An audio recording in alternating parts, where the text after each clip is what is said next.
Okay. Sekarang dia muda lagi, tapi tengok shape dia. Okay. Sangat rounded kan? Betul. Sini sudah protrude. Okay. Ini pandang. Pandang. Ini tengok structure dia. Betul. Dia macam bongkok lah. Okay. Betul lah. Okay. Sebab tegang sini pun tegang sangat. Okay.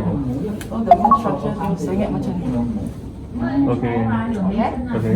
Macam ni. Dia tengok ya. Muka pun sebelah besar kan? Okay. So, sudah lama. Okay. So, dia tarik sebelah.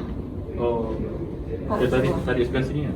Okay. So, sebab dia tak balance kan? Okay. Sebab layer pun tak balance. Okay. Dia tarik sebelah. Oh, okay. Okay, you can fahami? Dari sini lebih lembut. Baik. So, lebih flashy lah. Okay. Sini lebih tekan. Baik. That's why here nipis. Sini tarik. Oh. You understand? Okay. That's the purpose. So, kalau memang nak cure problem ni, bukan sini je. Baik. The whole structure. Oh, okay. You sudah boleh nampak. Okay. Okay?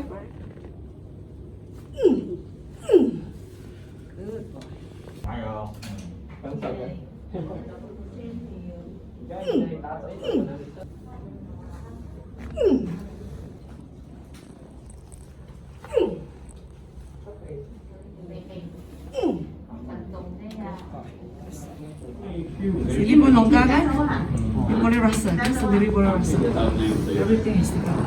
Shoulder level combat. Tadi memang okay. Here is very normal. Okay kan? Belakang. All the way. Sendiri tu. Okay? Alright. This side. All the way. This side.